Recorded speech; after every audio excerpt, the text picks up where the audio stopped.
souhaite de nouveau le bonjour. Je suis Isabelle Lys de la CCI Martinique. Je pilote le pôle environnement, développement durable et transition énergétique. Et donc, bienvenue à cette session du Vert vous va bien. Donc, aujourd'hui, nous allons parler responsabilité sociétale des entreprises ou RSE avec donc Mesdames Charles et Madame Héloïse du cabinet Capvergence. Mais avant de commencer, je vais en fait vous rappeler les consignes qui permettent le bon déroulé en fait de notre session.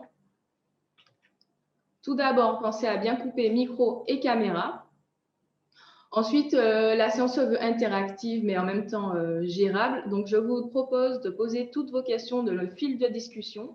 Les questions, en fait, seront posées au fil de l'eau ou en fin de webinaire par moi-même à nos intervenantes. Et puis, en fin de séance, en fait, nous récupérerons l'enregistrement et il y aura un replay du webinaire sur le Facebook de la CCI Martinique. Donc, je vais commencer par laisser Mesdames Charles et Héloïse se présenter rapidement et puis ensuite, on plongera dans le sujet. Madame Charles. Oui, bonjour, on m'entend bien? Bonjour à tous. Alors, bienvenue à cette session qui porte sur la responsabilité sociétale des entreprises et notamment la démarche RSE. Donc, j'espère que vous allez pouvoir retenir surtout ce qu'elle n'est pas et surtout ce qu'elle est également. Donc, on va regarder un petit peu tout ce qui concerne les idées reçues jusqu'à ce jour sur ce type de démarche et surtout quels sont les avantages. Donc, je vais présenter un peu rapidement le cabinet. Donc, le cabinet auquel nous intervenons, en tout cas moi, c'est le cabinet Capvergence. Donc, c'est un cabinet à taille humaine, hein. On intervient autant sur la partie audit des risques de l'activité, avec aujourd'hui 7 experts dans leur domaine d'expertise respectif. Aujourd'hui, on intervient essentiellement auprès des chefs d'entreprise, de petites entreprises, de moyennes entreprises. L'idée, c'est de leur permettre effectivement de sortir un peu la tête du guidon sur la question du développement de leur stratégie, de développement de leur activité, mais en intégrant cette spécificité qui est la démarche RSE. Concrètement, aujourd'hui, nos activités, nos interventions, pardon, interviennent surtout sur des activités, que ça soit dans l'activité tertiaire, le BTP, que ça soit sur les activités aussi commerciales. On a aussi des entreprises qui sont spécialisées dans le secteur sanitaire. Donc voilà, aujourd'hui, on retrouve un petit peu les activités qui sont essentielles chez nous. Donc, j'espère qu'on aura le plaisir de partager à la suite de cette présentation pour voir un petit peu comment vous pourrez mettre en place ce type de démarche dans vos organisations respectives. Donc, on va peut-être commencer par présenter également Madame Claudre Héloïse, qui va peut-être surtout se présenter elle-même rapidement avant de commencer la session en elle-même. Voilà, Claudre, je te laisse un petit peu la parole et puis après, on pourra débuter. Ok, très bien, merci. Merci Maud, merci pour l'invitation. Alors, Claudre Héloïse, moi, j'ai 15 ans d'expérience au sein de médias et dans la presse, dans la communication, notamment en agence de communication. Et depuis 1 an, spécialiste sur la communication sensible et de crise. Donc avec un objectif d'accompagner les entités et d'anticiper tous les risques et toutes les crises potentielles de leurs activités. Donc voilà, aujourd'hui, ma démarche et effectivement la préconisation que je fais à mes clients est vraiment de passer par un audit des risques, et notamment avec Capvergence sur lequel on travaille sur cette anticipation pour bien identifier les problématiques et justement éviter des crises potentielles et en tout cas se préparer à cette communication pour avoir des remparts en termes de visibilité, d'image et se préserver en tout cas. Donc voilà, j'interviens effectivement avec Capvergence sur la partie communication sensible et notamment RSE. Merci beaucoup, Claudré. Donc, on aura le temps d'échanger tout à l'heure avec toi. Donc, aujourd'hui, juste du coup, Madame Charles, si vous voulez bien. Oui. L'idée, c'était de vous présenter très rapidement et peut-être présenter le cabinet après, mais bon, on a anticipé. Donc, je vais juste planter le décor et l'introduction et ensuite, je vous redonne la parole, si vous êtes d'accord. Pas de souci. Super. Donc, avant de commencer, en fait, simplement replanter le contexte. Donc, la CCI Martinique, en fait, se mobilise sur les questions de développement durable depuis environ une dizaine d'années, sachant que l'institution, c'est 260 ans d'expérience, plus de 400 porteurs de projets ou d'entreprises qui sont accompagnés chaque année. Et c'est une porte d'entrée incontournable à la fois pour le commerce, l'industrie ou les services. Le réseau de conseillers est présent sur tout le territoire. Et en fait, notre objectif, c'est d'accompagner les entreprises sur tout le cycle de vie d'une entreprise, à savoir dès la création, sur ensuite les étapes de développement, d'import-export ou encore l'anticipation, préparer l'avenir, jusqu'à la fin de vie de l'entreprise, à savoir la transmission, la reprise ou la clôture de l'entreprise.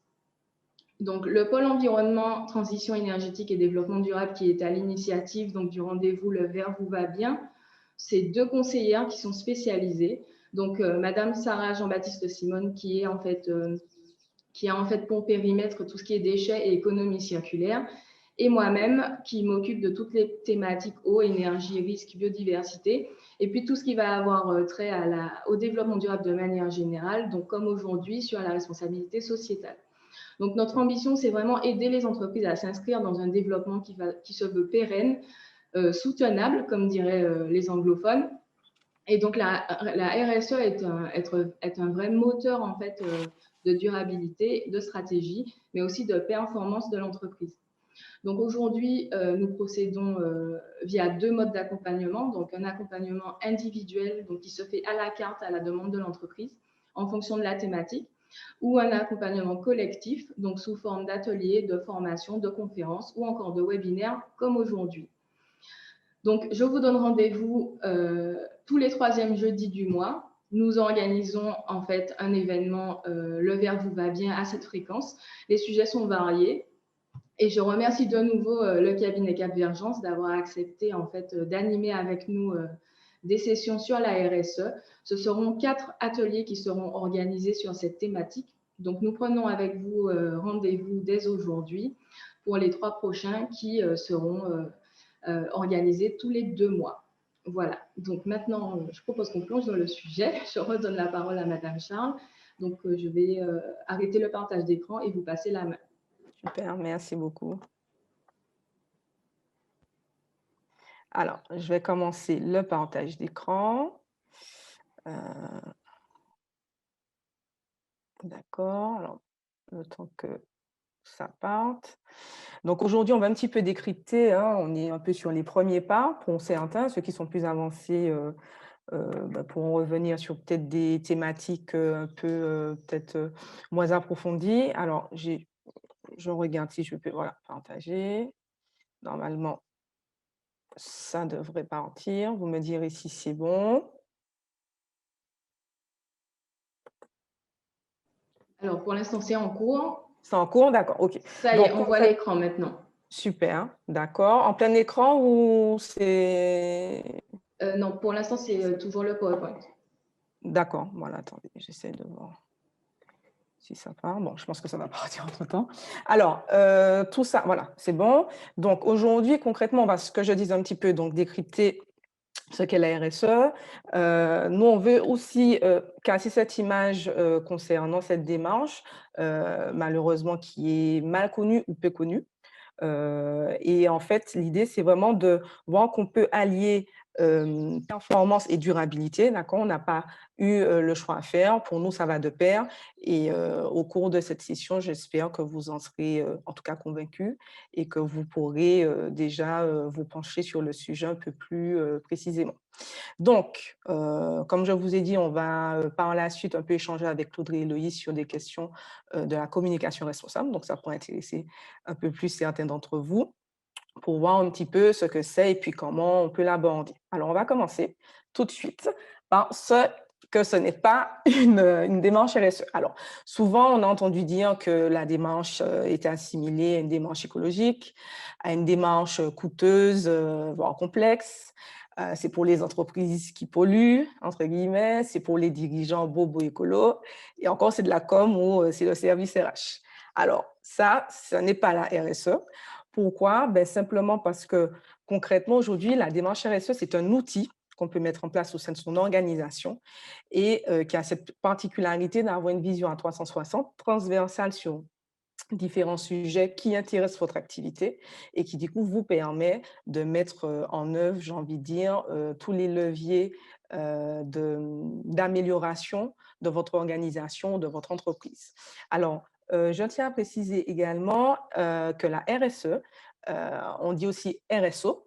Pourquoi? Alors, parce qu'elle ne concerne pas que les entreprises. Aujourd'hui, tout le monde, quand je dis tout le monde, toutes les organisations sont engagées dans ce type de démarche. Donc, concernant les collectivités et organisations publiques, on va parler plutôt de RSO, donc la responsabilité sociétale des organisations.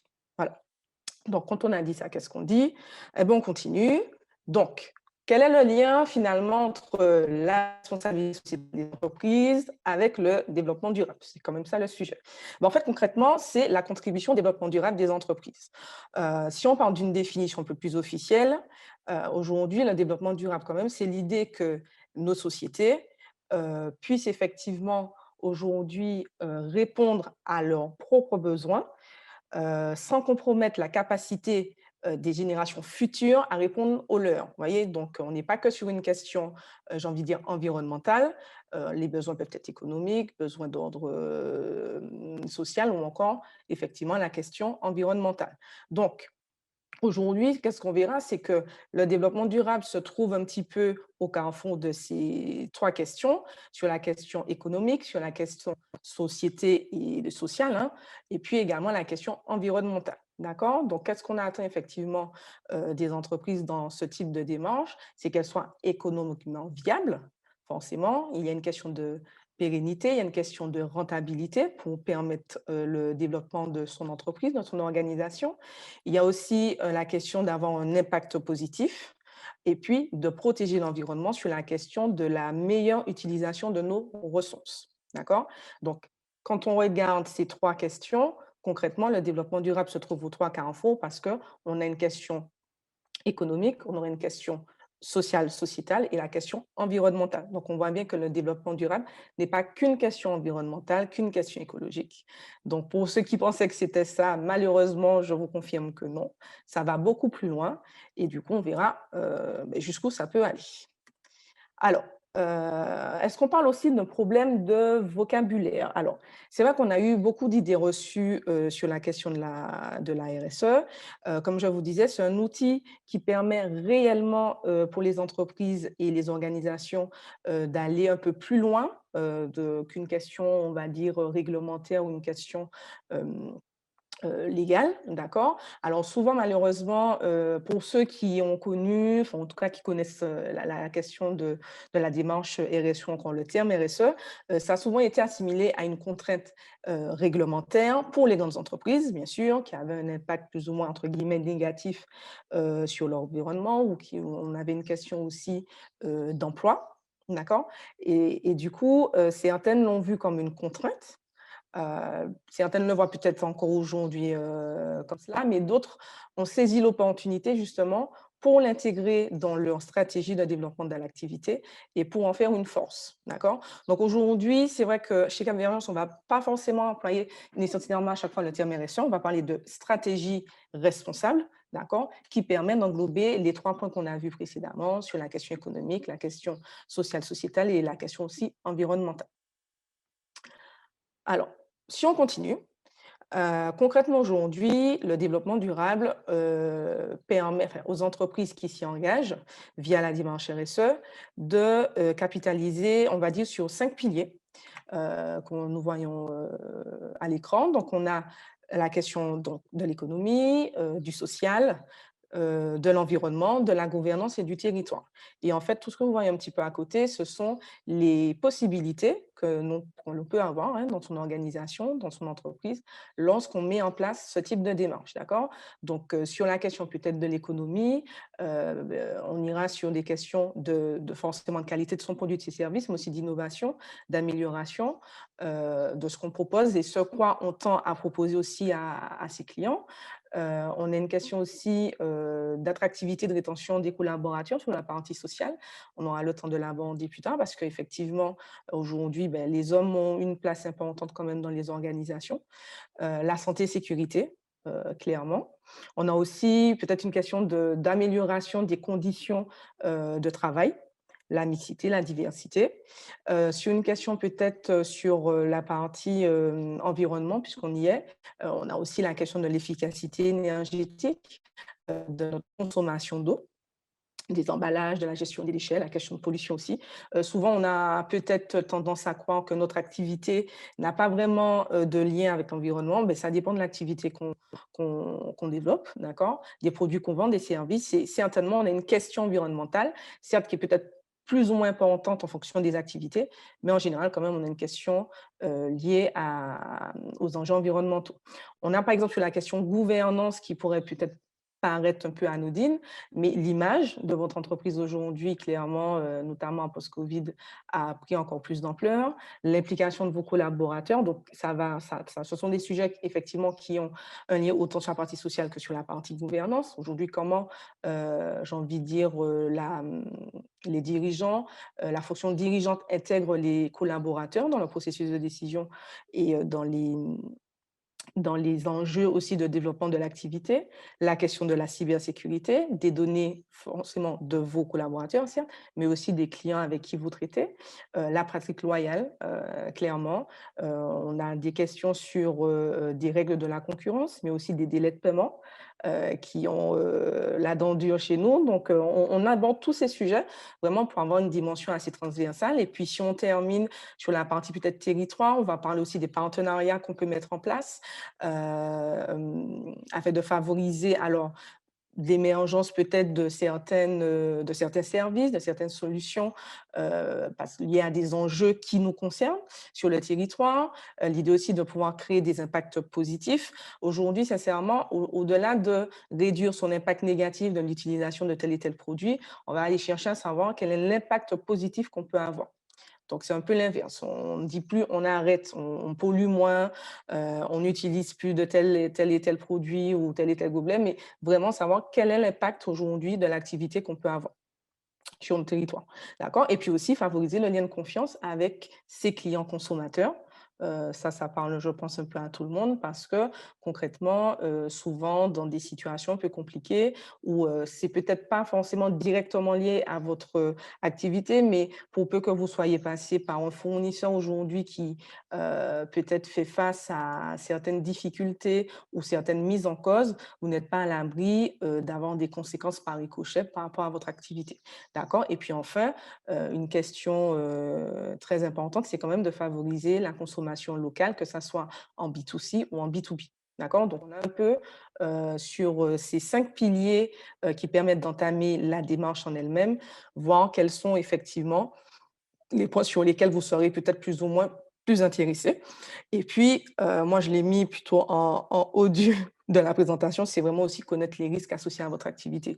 Aujourd'hui, qu'on veuille ou pas, une activité forcément fait face à des risques quels qu'ils soient. Donc, les connaître et de pouvoir les anticiper, on ne pourra pas tout anticiper parce qu'on n'a pas j'ai envie de dire, on n'est pas futurologue, mais concrètement, mieux on arrive à auditer ces risques, mieux on pourra les prévenir et mieux l'impact que ces risques pourraient avoir serait plus ou moins amoindri. Donc, si on continue, parce que finalement, on a effectivement des avantages liés à la démarche RSE, concrètement. Donc, on va aller voir un petit peu sur la présentation. Alors, la première, on parle de performance économique, donc j'ai commencé par celle-ci. Pourquoi? Parce qu'aujourd'hui, clairement, les entreprises qui sont engagées dans une démarche, telle que la démarche RSE, ont cette vision, comme je disais, 360, qui leur permettent de jouer un petit peu sous certains curseurs et du coup d'améliorer leur activité et donc d'améliorer leur performance. Alors les 13 sources que vous voyez à l'image, c'est les cas en fait de performance économique entre les entreprises qui ont adopté une démarche RSE et les autres. C'est une étude de France Stratégie, donc c'est un organisme public qui dépend du ministère de l'économie. Donc c'est une étude qui date, c'est vrai, de 2016-2017. Donc on aimerait avoir d'autres chiffres peut-être plus récents, mais aujourd'hui, il est vrai que les entreprises qui ont engagé cette démarche ont peuvent effectivement, comment je pourrais dire ça? Peuvent expliquer aujourd'hui concrètement comment elle fonctionne, et comment, cette démarche a effectivement impacté leur performance globale. D'accord? Donc aujourd'hui, si on devait faire un parallèle un peu avec, la crise, parce qu'on me dit on est c'est la crise sanitaire, on est en période Covid, est-ce qu'on peut encore parler de performance? Je dirais oui. Alors, on n'est peut-être pas à plus de 2 chiffres, hein, sur, notre fin d'année 2020. En revanche, concrètement, les entreprises qui ont entamé cette démarche ont pu, pas au-delà d'anticiper, mais amoindrir le choc peut-être de la crise sanitaire, sur l'ensemble de leur activité. D'accord? Donc, si on continue, on a aussi la question, de la rétention et de l'attractivité des talents. Clairement aujourd'hui, les entreprises qui, abordent ce type de démarche, travaillent aussi sur ce qu'on appelle la rétention et l'attractivité des talents.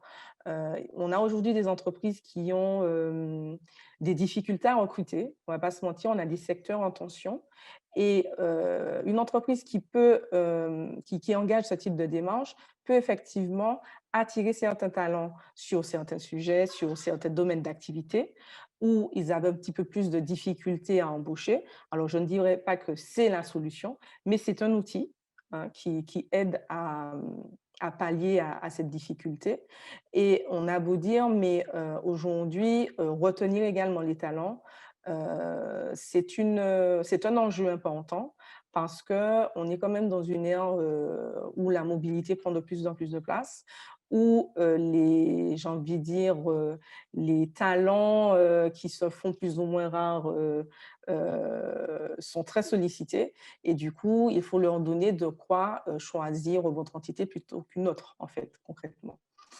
Et puis, qu'on va, former un collaborateur, l'acculturer à votre entreprise, ça prend du temps, ça représente un coût et clairement, il est quand même plus intéressant d'avoir quelqu'un qui puisse, rester un certain nombre de temps dans votre entreprise que quelqu'un qui reste, 1 an, 6 mois. Donc là, effectivement, la démarche RSE permet de pallier à cette problématique de turnover, que certaines entreprises peuvent rencontrer et qui ont du mal effectivement, à maintenir certains de leurs collaborateurs parce qu'on a parfois des manques au sein de l'entité. Alors, si on continue encore sur les bénéfices d'une démarche RSE, alors, eh ben oui, alors on a parlé souvent de résilience depuis la période Covid. La RSE fait partie de ces outils, effectivement, qui permettent d'y travailler, alors notamment en temps de crise. Pourquoi? Parce qu'on est face à certaines défiances, à certaines peurs, à certaines difficultés liées à des éléments externes, hein, à votre activité. Et du coup, l'idée, c'est de pouvoir effectivement mettre en œuvre, ce que vous aviez déjà, sur quoi vous avez déjà travaillé dans la démarche, qui vous permettrait effectivement de pouvoir, vous maintenir pendant cette période qui, plus ou moins, on n'a pas vraiment de période quand on sait qu'on se sortira, si je prends l'exemple de la période Covid, de cette situation un peu compliquée pour un peu tout le monde. Donc l'idée, c'est vraiment de, de se maintenir, de pouvoir résister pendant cette période et la démarche RSE y contribue assez fortement puisque vous aurez effectivement travaillé sur certains leviers qui vous permettront de soutenir, par exemple, votre trésorerie, de pouvoir rassurer vos collaborateurs, de pouvoir renforcer le lien de confiance avec ce qu'on appelle un peu vos parties prenantes, ceux avec qui vous travaillez. euh, en interne comme en externe. Donc concrètement, aujourd'hui, effectivement, en temps de crise et notamment la période qui nous concerne, la démarche RSE peut être un vrai levier, un vrai outil pour permettre de résister à ces périodes compliquées, incertaines et souvent empreintes de doute. D'accord? Donc, si on continue également sur les avantages qu'on peut tirer de la démarche RSE, Alors, quand on parle d'innovation et progrès, on n'est pas forcément sur de la recherche-développement, hein. Pourquoi? Parce que concrètement, vu que vous actionnez des leviers concernant la qualité de votre activité, l'amélioration continue, vous allez certainement vous poser des questions sur quoi vous pourrez tendre comme d'autres produits ou d'autres services. Si on parle par exemple de tout ce qui concerne la fonctionnalité de l'économie, aujourd'hui vous vendiez, demain vous allez peut-être proposer des prestations de location. Pourquoi? Parce que vous aurez vu sur quel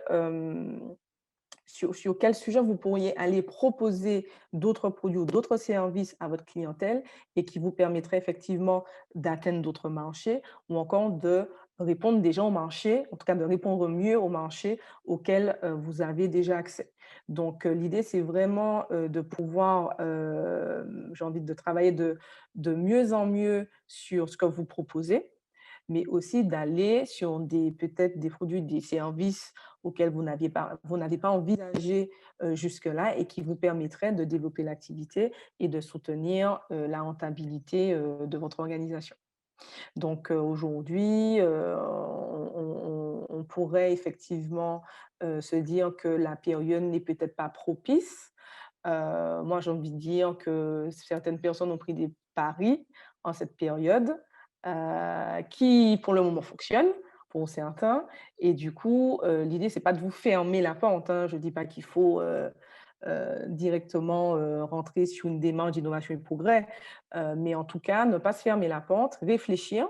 Ça peut être une période propice à cela pour savoir comment vous pouvez répondre à des besoins auxquels on vous aurait fait remonter l'information sur telle et telle problématique rencontrée par vos clients ou j'ai envie de dire, des clients possibles, et du coup, vous permettre effectivement de développer votre activité.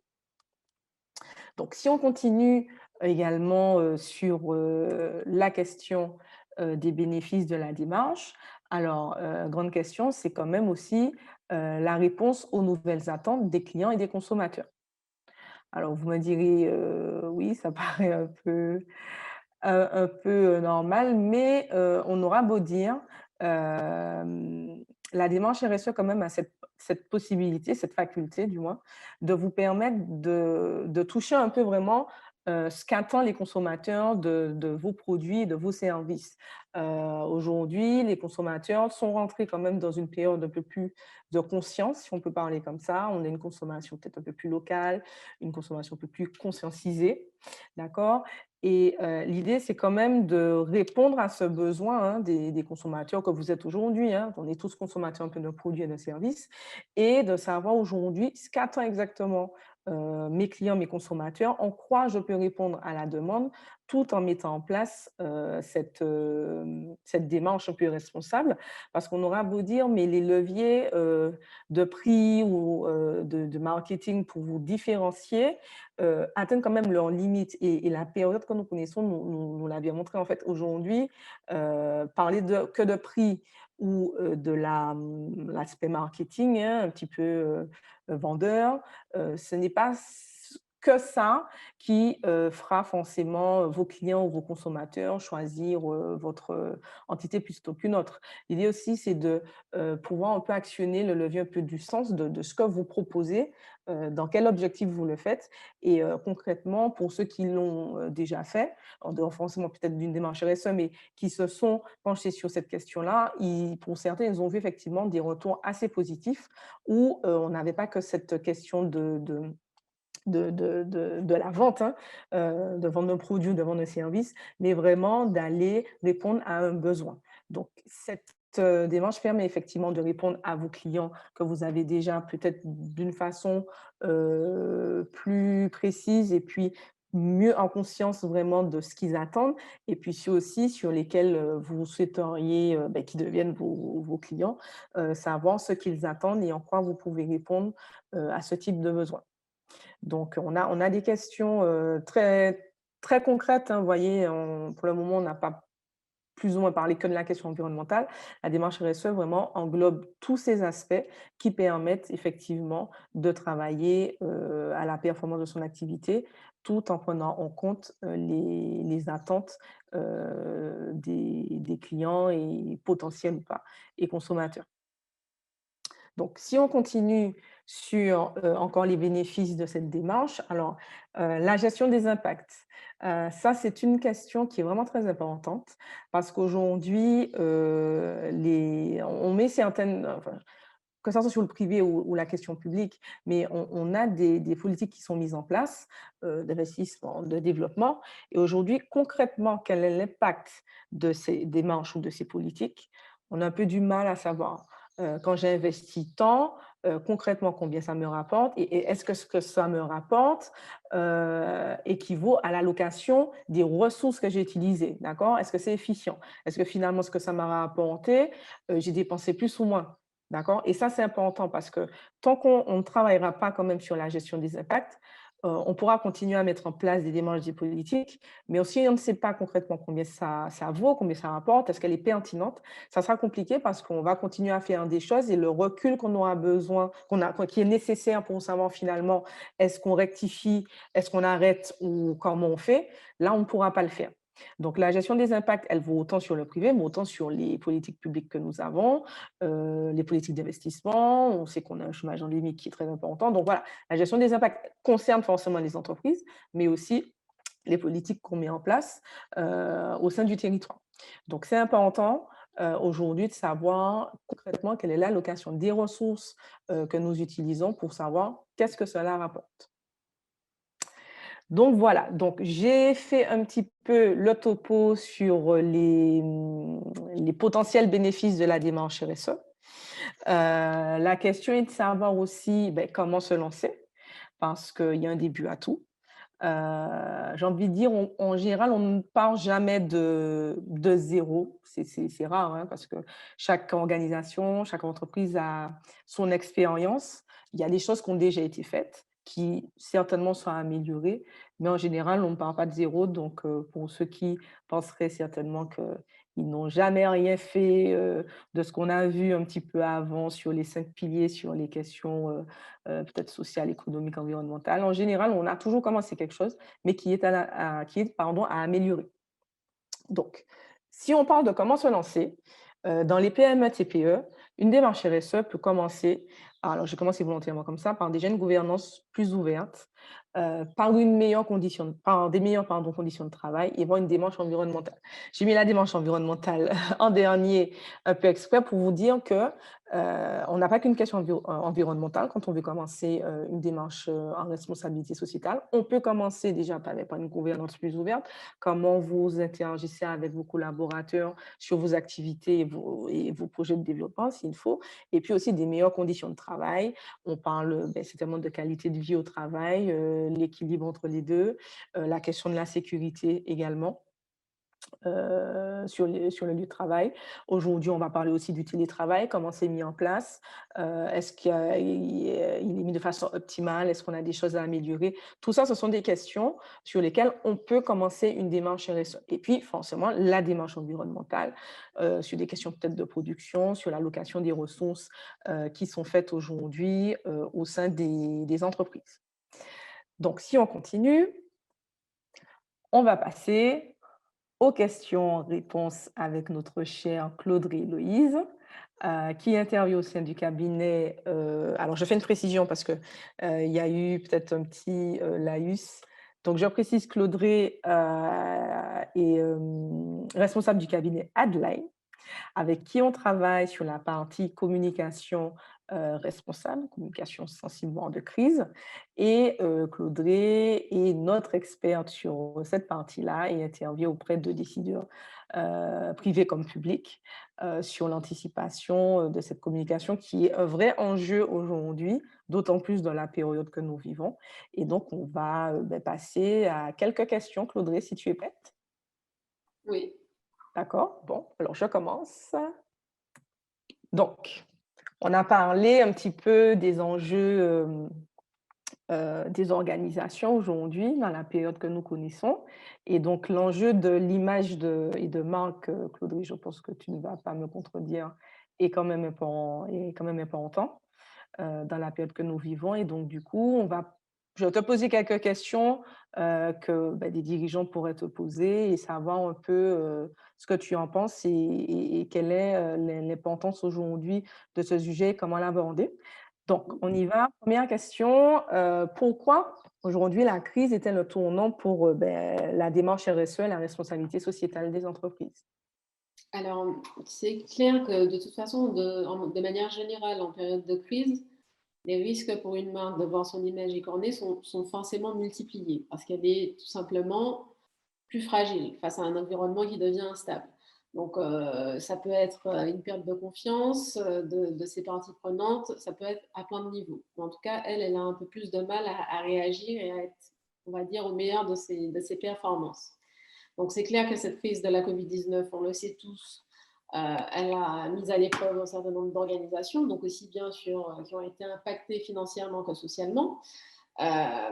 Mais au-delà de l'impact que cette crise sanitaire a sur notre santé, notre travail, notre business, c'est en fait un véritable moment aujourd'hui de réveil global que nous vivons, donc sur le sens de notre vie. Et c'est exactement ce que tu disais tout à l'heure, hein, sur l'impact des choix qu'on a sur notre vie, sur nous, sur nos proches, donc plus globalement sur notre île et le monde. Donc les gens ont une prise de conscience de D'accord. manière générale, que ce soit localement, mais également partout dans le monde. On s'est rendu compte que le fait de vivre un petit peu de manière confinée pendant un certain temps et en revoyant nos priorités quelque part, ça a créé un petit peu cette prise de conscience collective. Donc clairement, dans ce contexte, la politique RSE des entreprises devient un outil. Donc, bien évidemment, incontournable, puisqu'on l'a parlé dans les objectifs et dans les avantages que tu mettais en avant, effectivement, c'est un outil d'attraction, globalement, pour l'entreprise, pour sa marque, son identité, comment elle se positionne. Donc, avec des vrais éléments de réponse en cas de crise, que ce soit cette crise clairement ou d'autres crises potentielles qui peuvent surgir. Mais également effectivement de rétention des talents, puisque comme tu le disais, c'est assez compliqué effectivement de garder les bonnes personnes au bon poste, ou même de les attirer, puisqu'effectivement ça va au-delà de ça avec la marque employeur. Enfin voilà, la RSE répond vraiment à tous ces enjeux pour l'entreprise qui sont indispensables en période de crise. Mais enfin, quoi qu'il en soit, il s'agit plus simplement, parce que comme beaucoup pensent à ça, de communiquer sur des actions, mais bel et bien de repenser globalement toute son organisation, donc que ce soit ses process, sa vision, ses valeurs, ses modes de fabrication, de marketing, puisque avant, effectivement, on produisait, on avait un produit, il fallait le vendre, on trouvait des solutions, mais là, on va au-delà de ça. Donc, même de transport, de vente, de packaging, tout ça, on doit réfléchir de manière globale à sa stratégie, donc pour répondre à ces exigences du marché, mais également pour anticiper d'autres crises ou risques à venir et d'être préparé, tout simplement. OK. Très bien, je te remercie. Mais effectivement, tu pointes des sujets qui sont vraiment d'actualité aujourd'hui. Et l'idée, c'est, on posera déjà la deuxième question. On a vu tout à l'heure que souvent, on assimile la RSE à de la com. Alors, dans les deux sens, c'est-à-dire que pour ceux qui connaissent un dirigeant, on va peut-être penser que c'est de la communication. Et puis pour du côté d'un client de consommateur, il va penser c'est de la com, mais la version négative. Donc concrètement, aujourd'hui, pour toi, comment on pourrait traduire son engagement et l'authenticité de son message sans tomber dans l'opportunisme, en fait, concrètement? Oui, la base en communication RSE, et ça c'est le grand principe, c'est de savoir faire avant de faire savoir. Donc, on ne va pas s'engager sur des choses ou à communiquer ou à dire qu'on sait faire quand on ne sait pas vraiment faire. Donc, il faut d'abord, effectivement, savoir faire. Donc, c'est clair qu'il devient indispensable que les grands engagements et les promesses en la matière se transforment en des actions concrètes, donc mesurables. Voilà, parce qu'on peut perdre toute crédibilité si on n'a pas d'éléments ou on peut tomber dans l'opportunisme, etc., dans des modes de communication qui sont très surveillés d'ailleurs par les médias et les leaders d'opinion. Donc l'idée, c'est vraiment de poser les bases de l'impact de ces actions de façon claire. Donc qu'on sorte de ça des indicateurs chiffrés et que ces indicateurs servent, soient la matière principale de tous nos contenus. Donc tout ce qu'on va mettre en avant, ça va être, on ne va pas les sortir du chapeau comme on faisait avant en communication, puisque c'est vrai que Même moi, je l'ai fait en communication traditionnelle. On cherchait toutes sortes de thèmes ou de thématiques pour vendre, pour réussir à vendre une opération, un événement. Mais aujourd'hui, c'est totalement l'inverse. Donc voilà, on se base, c'est sur cette base-là que la stratégie de communication responsable doit être définie et surtout pas l'inverse. Ok, merci Claudie. Alors, si on continue, on avait vu aussi la question de la rétention des collaborateurs tout à l'heure. Et pour toi, aujourd'hui, comment impliquer ces équipes dans le projet de l'entreprise et puis transformer finalement ces collaborateurs en ambassadeurs? Bah oui, donc en fait, c'est clair que le premier conseil, et c'est un petit peu ton sujet aussi sur la gouvernance, le premier conseil, c'est de créer une dynamique forte en interne. Donc, on doit intégrer les salariés dès le départ à la politique globale de l'entreprise. Alors, c'est clair que c'est tout l'enjeu de la RSE, puisque qu'il s'agisse de com ou de la stratégie elle-même, la politique RSE doit être une démarche participative et collaborative. Donc, on a vraiment cet enjeu-là. Les collaborateurs doivent être des réelles parties prenantes de la stratégie RSE pour qu'elle fonctionne.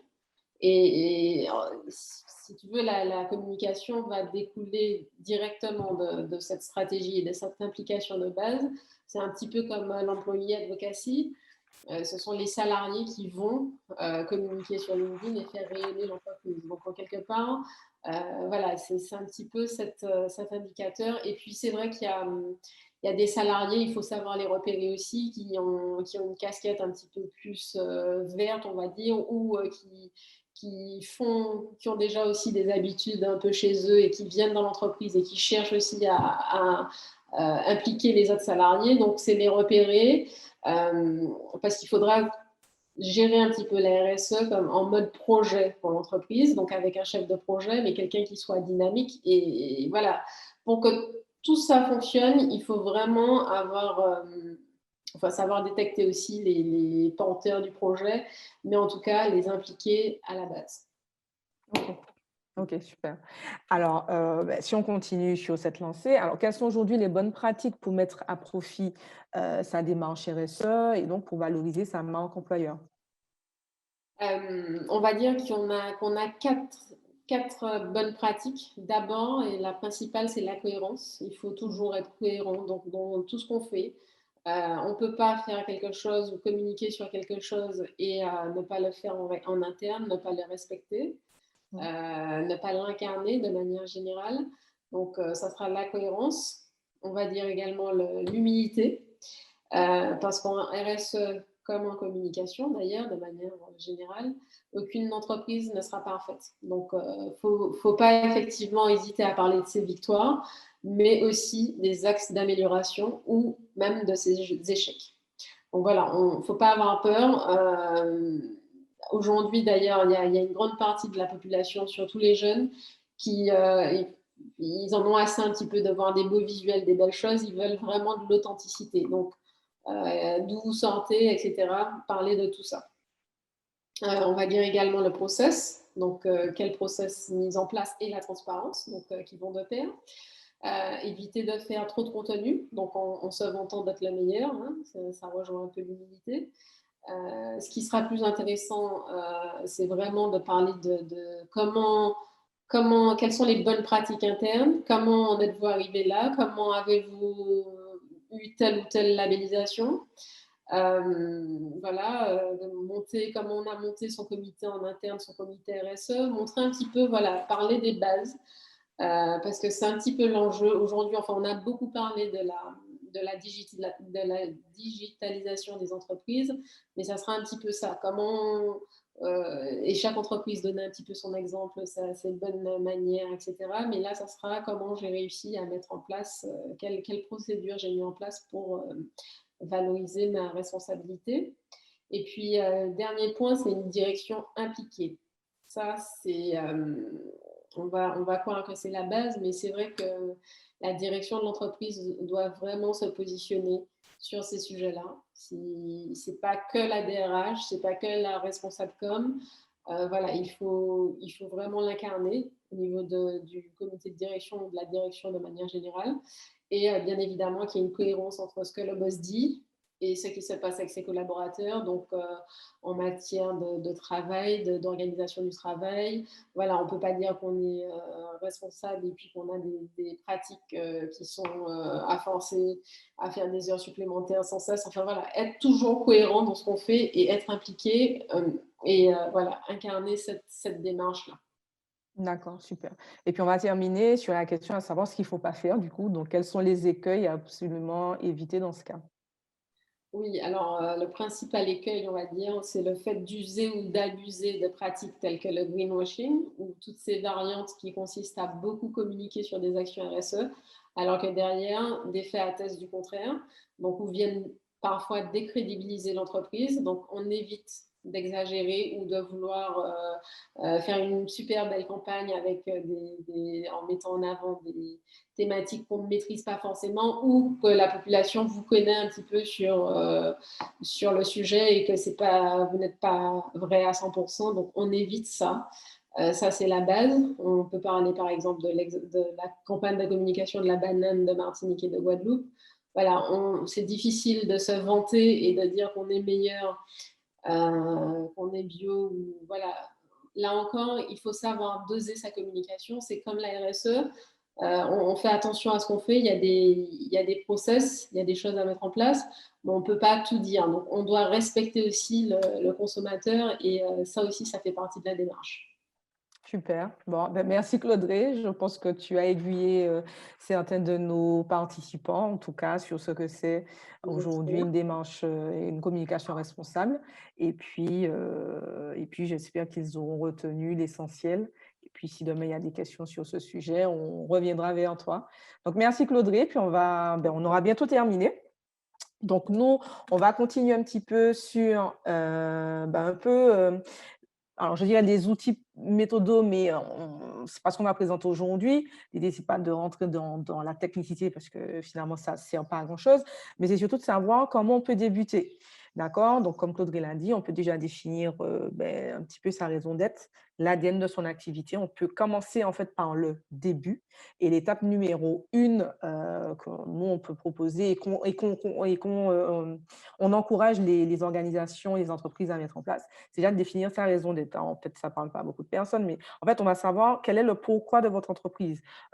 Pourquoi vous vendez tel produit, pourquoi vous vendez tel service, à quoi vous pouvez répondre à quel besoin. Et à partir de là, va se décliner un certain nombre de sujets sur lesquels vous pourrez travailler, améliorer, performer pour justement intégrer la démarche RSE dans votre activité. Deuxième étape aussi, par laquelle on commence, c'est diagnostiquer ses pratiques. Comme je disais tout à l'heure, en général, on ne parle jamais de zéro, on parle de certaines pratiques qu'on met déjà en place et qui sont à améliorer. Donc, qu'est-ce que je fais déjà? Où sont les manques?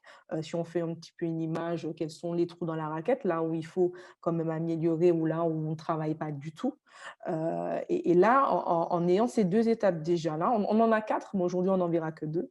Sur les prochains webinaires, on verra la suite. Et du coup, ça vous permet effectivement de débuter par le début, savoir où vous voulez aller, comment, avec qui. Et là, vous tendez à être dans un certain nombre d'années pour certains d'entre vous. Je pourrais conclure en disant que par rapport à ce qu'on a vu, peut-être certains d'entre vous diraient, je fais déjà un peu de la RSE, je fais ci, je fais ça.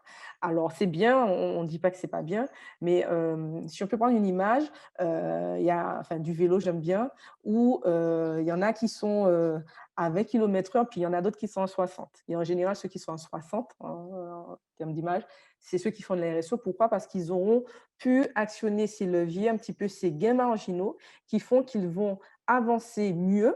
Ce n'est pas une question d'aller plus vite, hein, mais surtout d'avancer mieux sur un certain nombre de sujets avec cette vision à 360 qu'ils ont par rapport aux 5 piliers sur lesquels ils travaillent dans le cadre de la démarche et qui leur permet aujourd'hui d'avancer concrètement et comme on dit, en visant l'objectif sur lequel ils se sont fixés.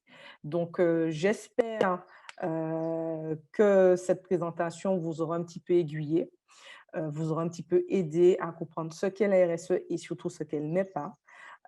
Et que prochainement, j'espère que les prochains ateliers, vous serez présents pour qu'on puisse parler un petit peu plus profondément de comment on s'y met, comment on fait et jusqu'où on peut aller. Voilà, j'ai terminé, Madame Lise.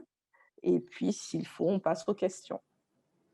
Eh bien, merci beaucoup, mesdames. C'était très clair. Donc, en résumé, en fait, la RSE, c'est une démarche intégrée, une démarche Exact. qui se veut Cœur holistique. business, en fait.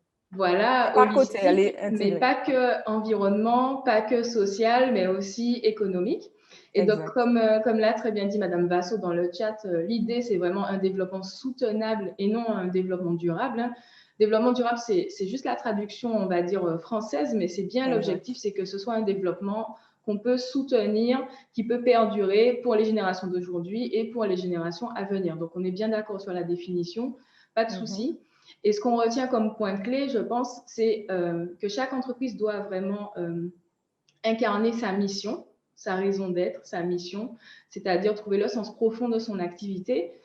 Et puis ensuite, se poser la question d'où elle en est. Donc, diagnostiquer ses pratiques et voir un peu sur chaque thématique qu'on a abordée, ce qu'elle fait déjà et ce qu'elle pourrait améliorer. Et donc, à ce stade, en fait, on a beaucoup parlé de RH, de chargé de communication, de comité directeur, mais on a majoritairement de très petites entreprises en Martinique. Alors, qu'est-ce qu'on pourrait recommander à une TPE qui a 3-4 salariés et un directeur? Alors, Claude Rey l'a précisé quand même, il faut sensibiliser ses collaborateurs, c'est important. Pourquoi? Parce que, comme on a à dire, hein, il y a une citation d'Henry Ford qui dit, 2 choses qu'on va pas dans le bilan, c'est les hommes et la réputation. Et concrètement, vous ne pouvez pas fonctionner seul. On aura beau dire, même quand on est tout seul dans son organisation, on ne peut pas forcément fonctionner seul. Pourquoi? Parce qu'on a besoin de prendre du recul, on a besoin de savoir si on est dans les clous et puis c'est jamais intéressant de travailler concrètement seul et de pouvoir avancer. Donc, quand on est à une petite entreprise, on est 3-5, déjà on peut se former à la RSE aujourd'hui, hein. C'est pas lié aux élites. Aujourd'hui, on peut déjà commencer par plus ou moins un autodiagnostic en fonction des 7 piliers qu'on a vus, sur quoi je travaille sur la partie sociale, sur quoi je suis manquant, sur quoi je suis manquant sur la partie environnementale, sur quoi je suis manquant aussi sur la partie économique. Et là, voir à partir de là, sur quoi on peut travailler, s'améliorer. Donc, on peut partir, soit on commence par définir sa raison d'être, on se dit, bon, eh ben, j'ai envie de savoir quand même revenir à mon projet d'entreprise, revoir sur quoi peut-être j'ai raté quelque chose au moment de la création, ce sur quoi je n'ai pas été, peut-être parce que je ne maîtrisais pas et que ça ne me paraissait pas pertinent à l'époque, ou encore diagnostiquer ses pratiques, dire ben, qu'est-ce que je fais déjà, qu'est-ce qui a amélioré, sur quoi je pourrais tendre, et puis sur quoi je veux tendre concrètement parce que j'ai envie de développer mon activité, j'ai envie de faire ça. Et du coup, effectivement, on peut comme un brainstorming avec ses collaborateurs, voir aussi quelle est leur position, parce que souvent, ils ont une vision de terrain qui est claire un peu la plupart du temps et qui peut vous permettre de prendre cette hauteur de vue et d'avoir ce recul pour savoir concrètement comment vous pouvez avancer. D'accord? Et puis aussi peut-être s'intéresser, parce qu'on a aussi des labels hein, dans tout ce qui est démarche RSE, qui peuvent effectivement enfin, définir un cadre pour commencer. Voilà. D'accord, très bien. Et du coup, ça me permet de rebondir, parler avec ses collaborateurs. Les collaborateurs, c'est un des profils de parties prenantes auxquels est confrontée une entreprise. Et donc, en fait, j'imagine que c'est ce qu'on verra dans les prochains ateliers, mais Oui. l'implication des parties prenantes, l'importance de dialoguer avec ces parties prenantes, est-ce que vous pouvez nous en dire quelques mots? Alors oui, donc alors les parties prenantes, c'est ce qu'on disait, on a des parties prenantes internes, donc qui concernent plutôt les collaborateurs. Alors on a les parties prenantes externes, donc ça peut être des fournisseurs, ça peut être les clients, ça peut être aussi les collectivités. Souvent, les entreprises ne les voient pas comme des parties prenantes, mais vous savez, dès que vous avez un lien d'influence, c'est vous qui l'avez en tant qu'organisation ou on l'a sur vous, ce sont, enfin, l'organisation en face, hein, ou la personne, est une partie prenante. Donc, concrètement, aujourd'hui, ce qu'on peut faire, c'est effectivement auditer qui sont nos parties prenantes, concrètement, quelle est la sphère d'influence qu'ils ont, d'accord? Je donne un exemple simple, la banque, c'est une sphère d'influence, alors qu'on l'aime ou pas, c'est pas ça la question. Mais aujourd'hui, il faut pouvoir savoir sur quoi on peut travailler et actionner et améliorer la relation qu'on a avec une certaine partie prenante en fonction, j'ai envie de dire, de l'importance de la relation avec cette dernière. Donc, on part d'un principe toujours de base qui est la partie audit, la partie diagnostic. Et après, effectivement, on pourra dérouler, j'ai envie de dire, un process qui permettra d'y travailler. Oui, si je peux rajouter aussi une partie prenante qui est très importante pour les entreprises, ce sont ses clients. Donc, voilà, il y a des mini-études à faire ou à savoir qu'est-ce qu'ils attendent, qu'est-ce qu'ils souhaitent vraiment. Et donc, les clients et les collaborateurs, c'est vraiment les deux piliers sur ces parties prenantes, en tout cas pour mettre en place, parce que les collaborateurs, comme disait Maud, ils connaissent, ils savent, ils sont sur le terrain, mais aussi ils ont une perception et une attente. Et effectivement, il y a une valorisation à faire de l'entreprise grâce à ces deux parties prenantes, parce qu'on peut se positionner et répondre mieux à leurs attentes. Et de toute façon, ça sera toujours pertinent de les intégrer dès le début de la démarche. Pourquoi? Parce qu'ils pourront avoir ce recul et vous indiquer concrètement quels sont les retours qu'ils ont des clients, leurs attentes également, mais aussi ils vont vous faciliter la tâche, hein, parce qu'on a dit une démarche RSE demande quand même un minimum d'organisation pour qu'elle soit vraiment utile, hein. C'est quand même un petit peu un mode d'emploi. Si on l'utilise mal, ben, ça ne fonctionnera pas. Et du coup, les collaborateurs sont là aussi pour porter la démarche, pour ben, en être ambassadeurs, comme l'a précisé Claudie tout à l'heure. Et du coup, c'est clairement un capital à ne pas négliger. Donc, D'accord. je pense qu'on peut conclure sur ces quelques mots. Je vous remercie de nouveau. Donc, j'ai mis à l'écran les coordonnées en fait, des intervenants. Est-ce que vous les voyez? Alors, je vais arrêter mon partage. J'ai arrêté mon partage, donc peut-être que je vais voir le vôtre. D'accord, oui, effectivement. Ça y est, d'accord, donc très bien. Donc, encore un grand merci, mesdames Charles, madame Héloïse. Je pense que ça a été très clair. J'en profite pour inviter de nouveau les participants aux ateliers à suivre et aux prochaines éditions de l'événement Le Vert vous va bien. Et puis, du coup, n'hésitez pas donc, à contacter les intervenantes ou à consulter le site de la CCI Martinique si vous souhaitez de plus amples informations. Et permettez-moi de vous souhaiter à tous une très bonne fin de journée. Merci beaucoup, mesdames, et merci à tous les participants. Merci à tous et bien à très bientôt pour les prochains ateliers. À bientôt.